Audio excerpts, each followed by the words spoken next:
Good evening, Reds, and welcome to Born and Red. It's a privilege to have Mo Chatra with us today as we try to break down the issues at Manchester City, as it looks like they need to lawyer up again.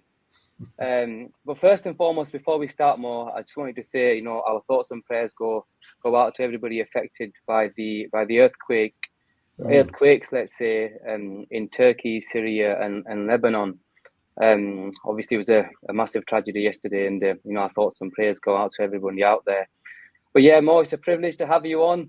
We were here, was it 3 weeks ago, where I think we were looking at the final of the Deloitte Money League, and I think, let's say, we were just a bit skeptical when we saw Manchester City at the top of it. I think we were a bit fearful of calling them out then.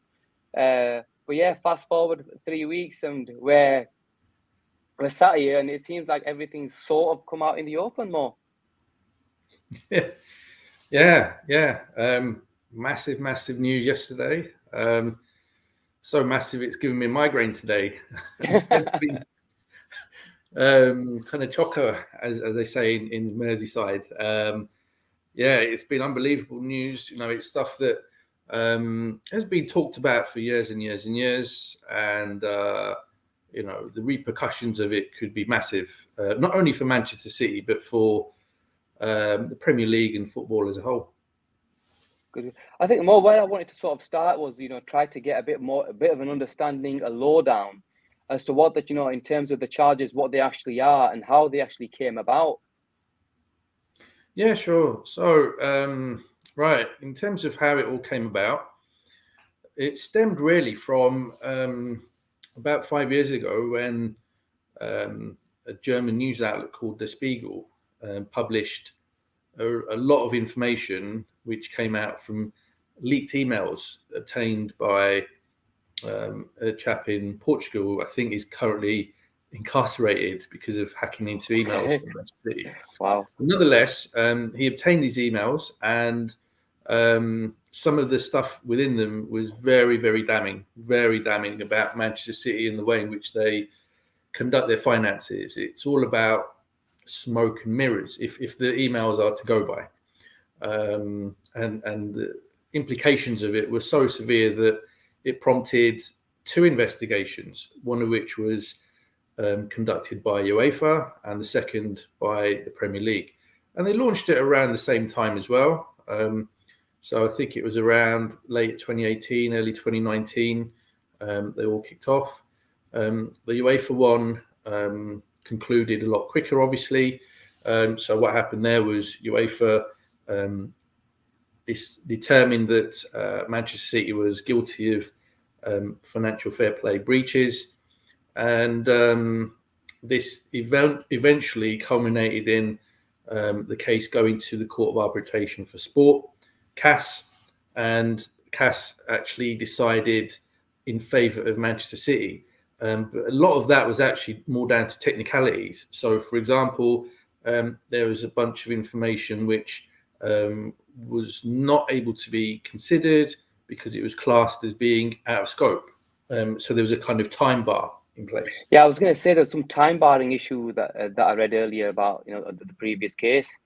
Yeah, that's right. And so that helped City's case then, and also they were very, very clever in terms of the fact that the 3-person CAS panel, they actually managed to get 2 people that were essentially in favour of or sympathetic to Manchester City, and lo and behold, that panel voted 2-1 in favour ultimately of Manchester City. Though that said, there were 1 or 2 things where they still said, look, Manchester City have done some wrong here, but overall, the original punishment that UEFA tried to levy of a 2-year ban from European competition, Manchester City got away from that, and they thought, okay, this is fantastic for us. And in a way, they looked at it as the death of financial fair play, because they thought, look,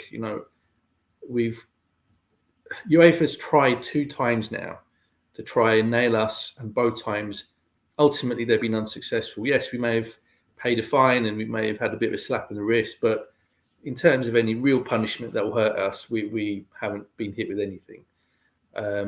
But in the meantime, rumbling in the background was the Premier League investigation, and that started about 4 years ago, and it seemed like it was going nowhere. We never hear anything about it, and then all of a sudden we heard a story about how Manchester City had tried to squash the investigation, essentially, and that went to the High Court.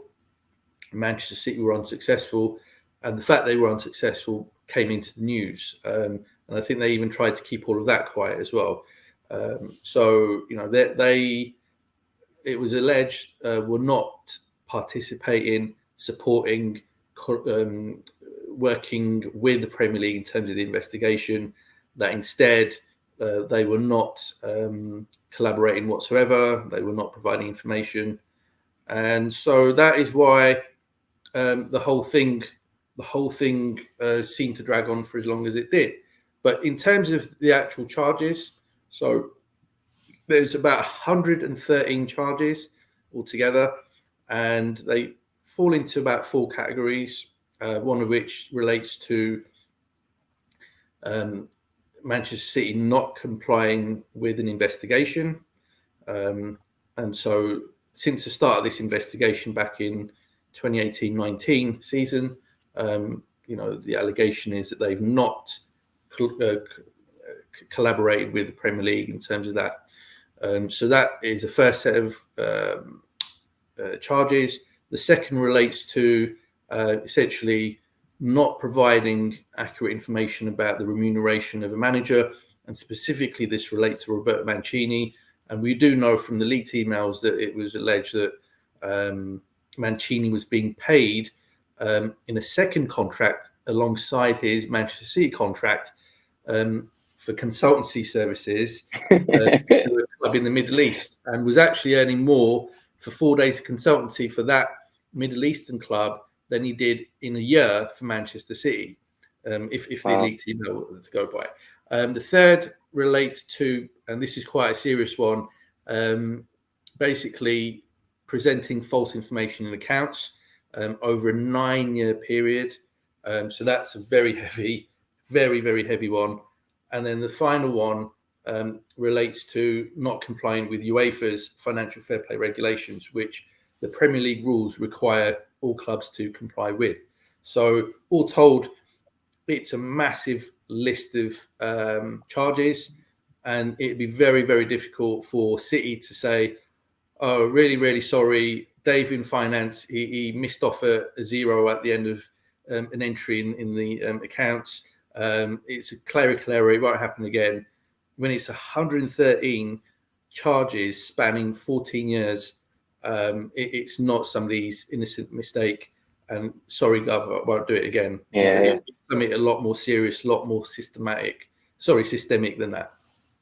But Mo, you mentioned time barring, and I think that was one of the let's say that was everybody's. From what I've read, that was one of the main reasons why Man City sort of got away with it in terms of the UEFA case. You've just mentioned this is something we've been looking at the last 9 to 14 years, let's say, of Man City's accounts. And I read somewhere that there's no time barring in place from the FIFA perspective. Is that correct? Yeah, that's right. Yeah, and that's a big thing, because it means that any evidence, information, going back all the way to when City were taken over by Abu Dhabi back in 2008, is fair game. And that is a large part of the reason why they got the Court of Arbitration for Sport to overturn the UEFA decision back in 2020, 2021. So, that is a big key thing here. And another key thing here is that on this particular situation, City can't escalate this to the Court of Arbitration for Sport. Yeah. So this will be purely dealt with at a Premier League level. So what's happened is the Premier League has come out with this list of charges. They will then be submitted to a commission, and that commission will have legal representation on it, because it will be quite a complex legal case involving very high-powered lawyers, and there'll be a lot of discussions around technicalities and whatnot. So that they need to have the appropriate people on board. if Manchester City or even the Premier League are unhappy with the outcome of that commission's decisions, then it can be escalated to an appeal panel. But again, it is set up by the Premier League, so it can't go to the Court of Arbitration for Sport, which again is a bit of a blow to Manchester City as well. Obviously looking back at looking at City more, they've more or less got away with it twice. They probably felt like they were a bit, untouchable, and they could probably go through this sort of procedure again. Will this be any different in terms of the actual procedure? Yeah, I think it potentially will be. I think that the two previous occasions when, for all intents and purposes, Manchester City got away with it in terms of the charges that were levelled by UEFA, the first time around, what appeared to happen is Abu Dhabi, had a good relationship with the then UEFA president, Gianni Infantino. And he worked essentially with Abu Dhabi, if the accusations are to be believed, in order to basically give him a slap on the wrist and a fine. And then they were able to move on from that and essentially avoided a ban from UEFA competitions. The second time around, it was more UEFA making a number of poor decisions, and also I would say down to incompetence as to why City got away with it. I think had UEFA managed the whole process in a smarter, more thought out way, then it wouldn't have resulted in City getting away with it the second time around. And another kind of key thing here, which has been reported, is that evidence from leaked emails is potentially admissible in this case, whereas I believe it wasn't really in the UEFA investigation. That's pretty big then. Yeah. So if the Premier League is saying, look, okay, even if the emails may have been obtained illegally, nonetheless, this evidence is still available. And there is plenty of instances when it comes to English law of evidence that has been obtained illegally, illicitly, whatever, but still has been admissible in court.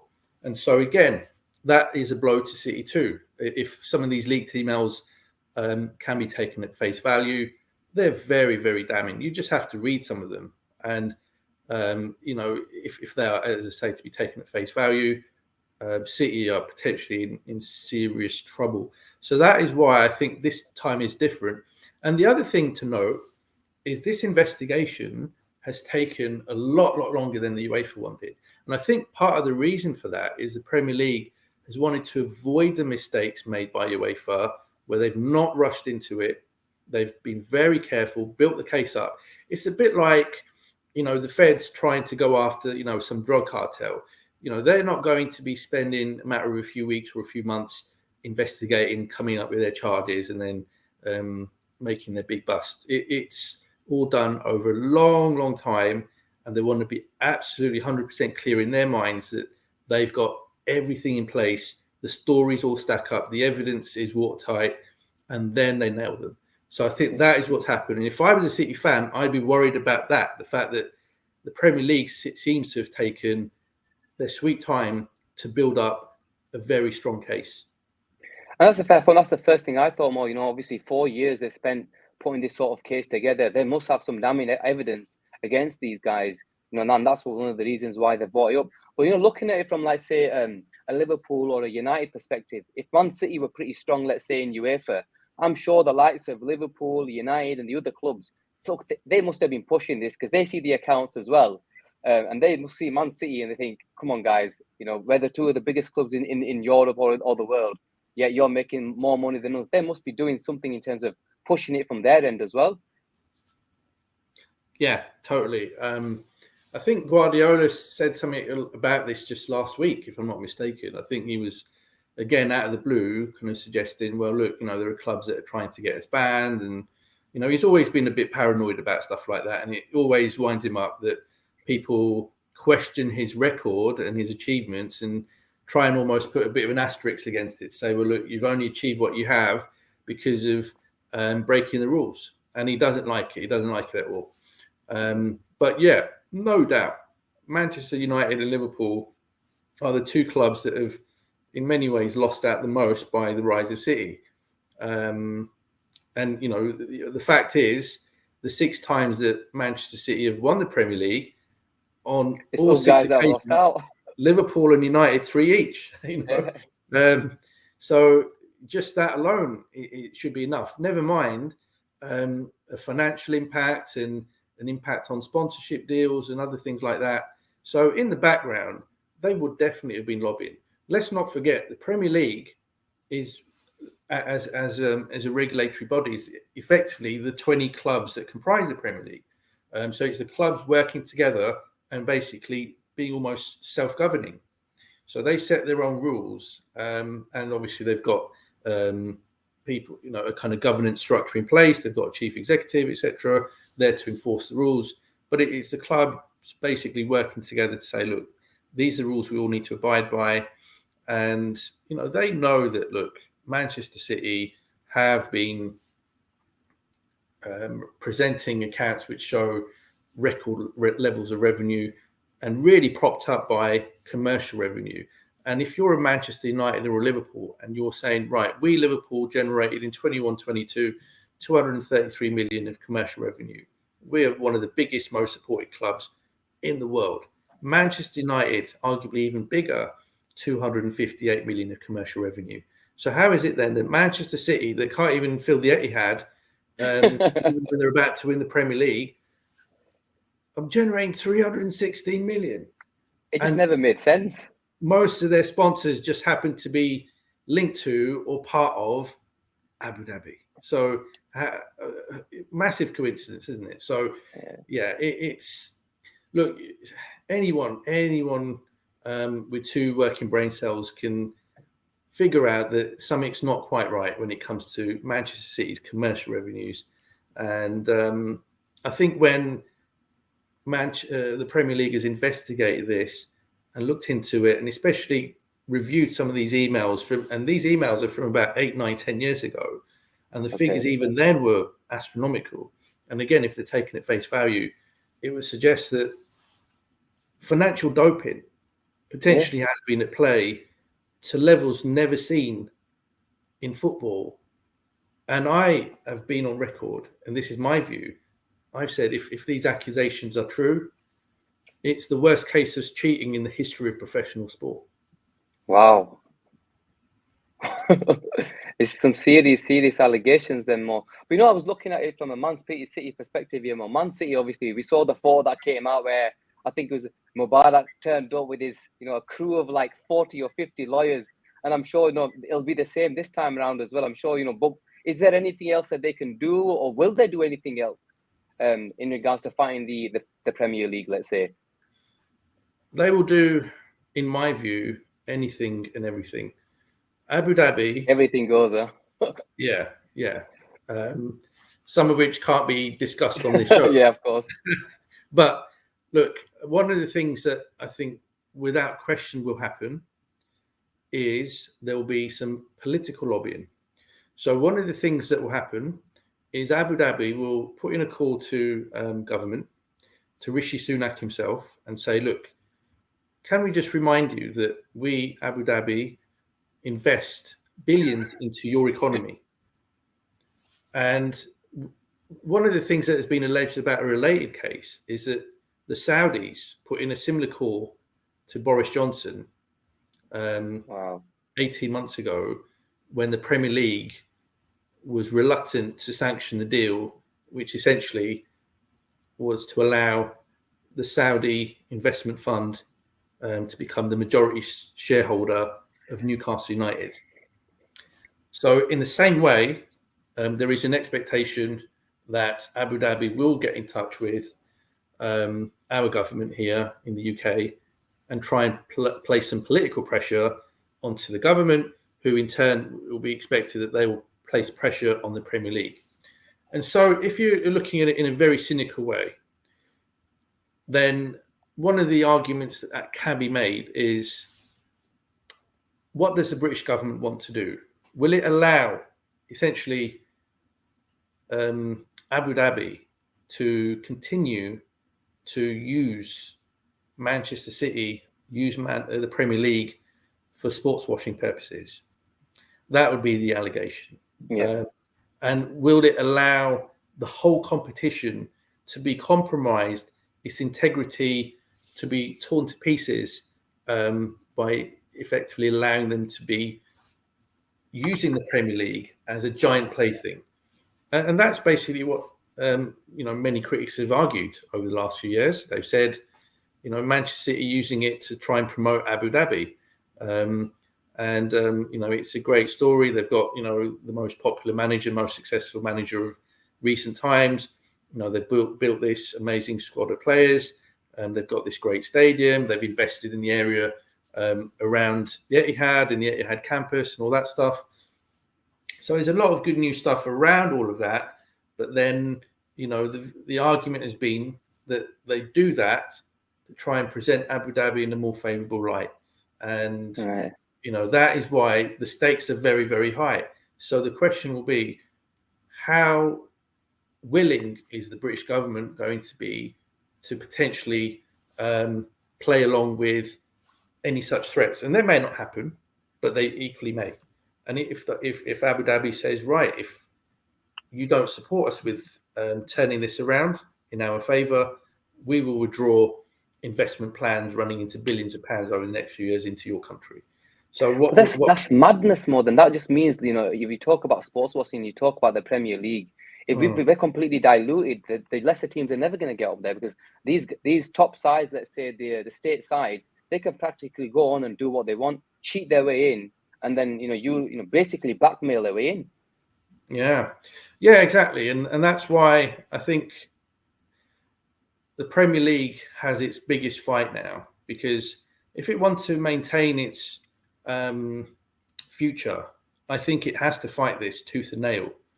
Because look, if you look at Germany, for example, in the Bundesliga, the stock of the Bundesliga has fallen, and it's fallen because one club wins the league there. It's a one-club league every single year, pretty much. And yeah, over the next 20 years, you might, on occasion, have Bayern have a really bad season and another club have a really good season and might win it. But then order will be resumed and the same club will keep on winning league after league after league. And that's what we're in danger of here, that City, through threat and intimidation, have, again, that's the argument, have basically been able to get into a position where they have flexed their financial muscle, backed by a nation state, in order to have unprecedented success. 6 Premier League titles in 10 years. So, if that were to continue for another 20 years, and they might not win it every single year, but say if they won 15, 16 out of 20, that is not good for the Premier League. One of the great things about the Premier League is the fact that there is this great competition at the top. And if that is diluted and it's just pretty much one club sitting above all the rest, season in, season out, then the Premier League stock, its distribution rights, values, all that stuff will inevitably suffer. Wow, man.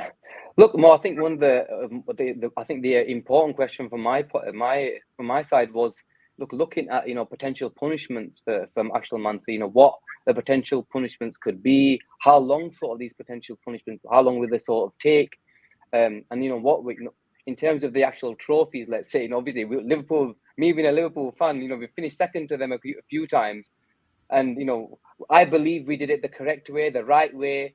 And yet we were the ones who sort of suffered over this time.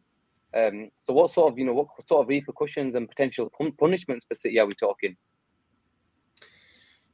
Yeah, so that's been a big topic of debate since the story broke yesterday. And there are a number of different sanctions that can be put in place. It can range from, in the grand scheme of things, pretty meaningless punishments, like a fine. And we all know that a fine even a 20-30 million pound fine for Manchester City would be like being given a parking fine. Exactly. So it really won't bother them all that much. But a more meaningful punishment will be something at the other end, which is expulsion from the Premier League. And the Premier League handbook sets out a range of potential punishments for breaking of rules. And the fact there's 113 rules, charges, I should say, that has been listed by the Premier League suggests that even if the majority are ruled in favour through a commission and an appeal panel, then in all likelihood, there won't be just a meaningless fine. It will be a very severe punishment. A points deduction at the very least, and expulsion from the Premier League, I think, is a very, very realistic option. And there is precedent for this. If you look at Scotland, we saw it with Rangers. They were dropped all the way down to the bottom of the Football League in Scotland.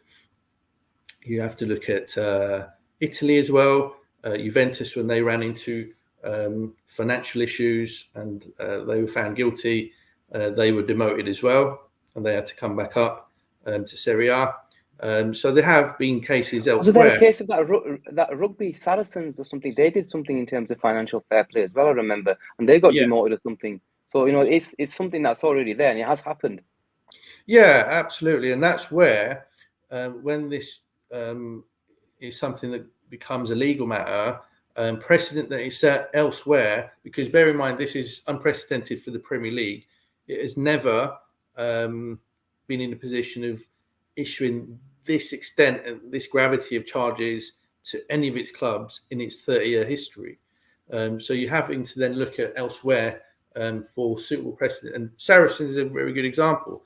They were the top club in the English rugby Premiership, and they were breaking the financial rules by quite a significant extent. And the Premiership then dismissed them from the league, and so they slipped down to the next league and had to come back up. And this happened only 3 years ago, 4 years ago, so it's pretty recent in terms of when that happened as well. So yeah, it would be potentially bad for City in that respect, but also, as I touched on earlier, the debate really amongst rival fans is about points deductions, and specifically whether points deductions can be applied retrospectively. Yeah, I think that's the question. Exactly, and the rules are not explicit in saying they can or can't be applied retrospectively. I personally think that they should be applied retrospectively, because if found guilty of cheating, then it's definitely a fair, logical argument that, okay, without that cheating, you would not have won the Premier League title in 11-12, 13-14, 17-18, etc., etc. All 6 of those titles would not have been won without that level of an extent of cheating. Because this was not cheating about just marginal gains, about trying to get an advantage of 1%, 2%, 3%.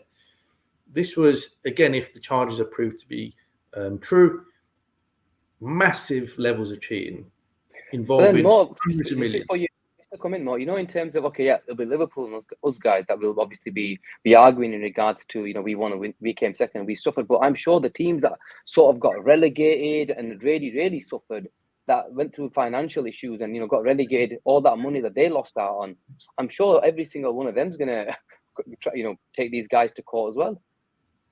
Yeah, so I know that right now the discussions taking place amongst several Premier League clubs and their legal advisors about, okay, so if the worst were to happen for Manchester City, what recourse do we have in terms of seeking financial compensation?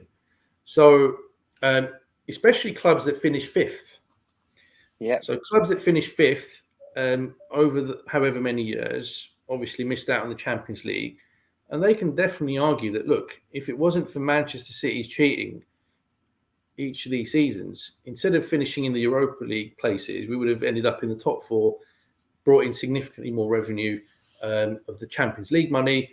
We've lost out on that income. That also impacted on our commercial pulling power as well. So we want to be compensated for that. And if that's the case, you're potentially looking at compensation claims running into hundreds of millions, if not even into the billions, because clubs, and it won't just be one or two clubs, it'll be a number of clubs that can all argue we've been financially impacted by extraordinary levels of cheating by a club that, through intimidation and other means, got away with it for a prolonged period of time. A bit of a controversial one now. Look, I was online and I was looking and seeing, look, there was quite a lot of FSG outers and FSG outers that are coming out saying, look, our model was the perfect model. We went up against Man City with all our tools, and look how well we did. It's only bar cheating. This was the model that sort of worked. And then you've got the other side coming out. Look, it's not the model that worked. Look at we're sat in 10th position right now. And there's also there's let's say to and throws going out between the FSG in and FSG out sort of thing. In terms of development and stuff. And I wanted to take your sort of take on all of this. What you actually make of all this. I love how even at times like this, the different sides of the FSG debate try and make the situation about them. So brilliant.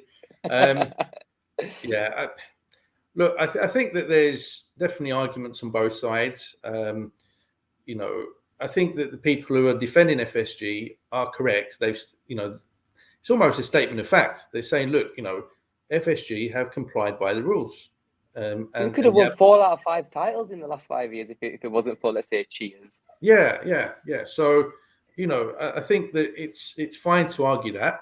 But at the same time, there are people who defend FSG who are saying, look, because of this, it should mean that, we should be backing these owners. But, I've been on record and I've said, look, I think their time is up. I think that they need to move on. I think that, they have obviously done some good things for the club, but this model is not working. This self-sustainability thing is something that nobody is abiding by. And even if City's spending power has to be curtailed, if that's a consequence of all of this that's going on, it still doesn't mean that every club has to be fully self-sustaining, because the FFP rules have never said that. They've never said owners can't invest into their club. Never. And on top of that, the new FFP rules that are coming in, that are being phased in from this season, allow even more owner investment. So anyone that argues that owners shouldn't be spending, that I completely disagree with that. And the other reason I disagree with it is because if we forced clubs to live within their means, the reality is that would force a lot of football clubs all through the football pyramid out of business. It would. A lot of football clubs in League One, League Two, the Championship, non-league, they survive because of the investment of their owners. So if we're saying to them, you can't rely on the investment of your owner or owners, that would put loads of clubs out of business. And I wouldn't support that whatsoever. In an ideal world, obviously, you'd want all clubs to live within their means. But football is not normal business. It never has been. And it's a myth anyone to suggest it has been like that. It's something that is promoted by FSG and some of those that support them because it suits that argument. But the reality is football has always been about, in this country at least, owners being able to bankroll their clubs to an extent.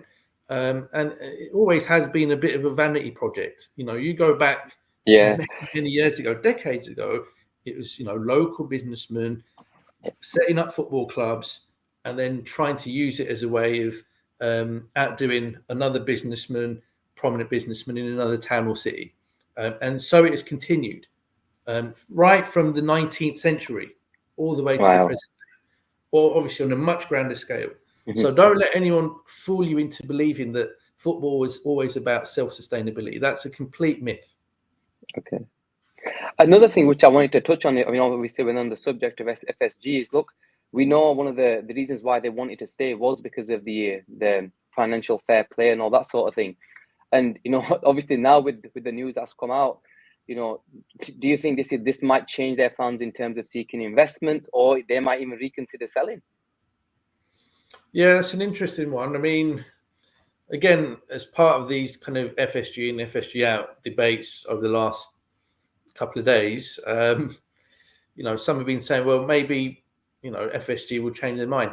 I don't think they will. I think that their plans are still in place, that they want to ideally get out. You hear mixed messages. Some people. Because this is the thing. I think the reason why I asked the question is because October came. We were like, look, we're all out. It's a full-on sale of the club, and then you're hearing messages where they're struggling to find the suitors, and then it's now a minority stake sale is the priority. So that's the reason why I asked. Yeah, I mean, you ask any 3-4 different journalists or other individuals, and they'll all tell you something slightly different. and it's not knocking them. It's just, look, they're reporting what they're hearing, but it's a very secretive process. I know there's definitely talks been going on. I know it for a fact. I know there's been reports in the last day or so that there's been no serious discussions, but that's a word that's been placed deliberately in there. Serious, okay? Discussions have been taking place. It's just when the word serious is used, I think it means, right, serious means we have somebody that we think we're potentially going to sell to, and now we're looking at discussing the finer detail. So if anyone says, are they at that stage, then that's probably a fair and accurate description, that there are no serious discussions. But I think that's only because initial discussions have been taking place since November, potentially even before that, and they are taking a little bit of time. But I think in terms of the development from yesterday, will it change FSG's mind, and are they now going to decide, right, we don't want to seek investment? I don't think that's the case.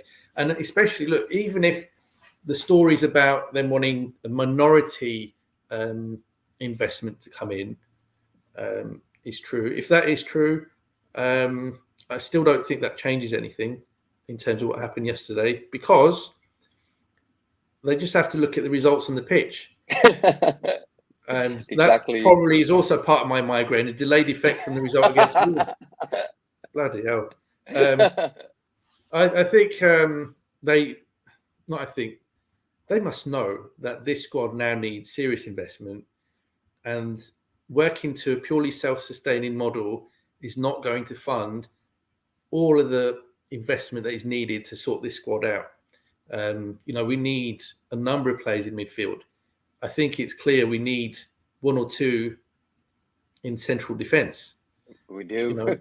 1 or 2 other areas as well, you can argue. We need replenishment.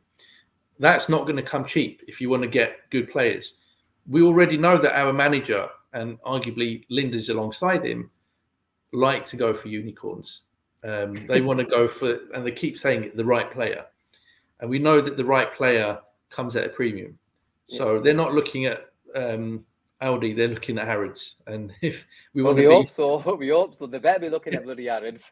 Yeah. So if even if it's saying, okay, we just want to sell a minority stake, then even with that, and brings in, say, 200-300 million, or maybe a bit more than that, that money has to go towards the squad. And that is why I think there won't be a change. I don't think that just saying, right, let's call it all off, let's just give it another few years and then we'll revisit it again. I think that's extremely unlikely. Right. Look, I think what I did want to ask them before we finish off, Mo, I think, in terms of next steps, how long will this take? How long will this sort of drag out? And will it be a quick sort of process, before the matter's actually concluded, in terms of all of this? Because I think Liverpool fans, we're stuck at a crossroads right now, because we don't know if we're coming or sort of going, and we need some sort of clarity as to where we're at, sort of thing. And I think that's one of the reasons why there's such a massive divide amongst fans online. And, we see it, you're online yourself, I'm online. We see the divide that is actually caused. and it's not. It doesn't do anyone any sort of good. So how long do you reckon, from what your perspective, in terms of the next steps, and how long the actual process? How long will it take? Yeah, so I think. Are you referring specifically to the Man City situation, or Yeah, Man City. The Man City. You know what? We can speak about the Man City one and actually the ownership as well. That's whilst I've got you, and I'll try and get both of them out. Yeah, why not? These are the brighter ones. So yeah, I mean, right. If we start with the City one, then look, there has been speculation that this could be dragged out for several years, but I don't see what benefit that has to Manchester City. Yes, they've clearly dragged out the process in terms of the investigation, and they thought if we don't cooperate, if the Premier League's position is to be believed, then eventually it will go away and they'll just get frustrated. And clearly the Premier League didn't go away and they didn't get frustrated. They've hit them with 113 charges. So the reason it is in the interest of Manchester City is what this all does now is place a dark cloud over City. Not only in terms of what's happened in the past, but also in terms of its future.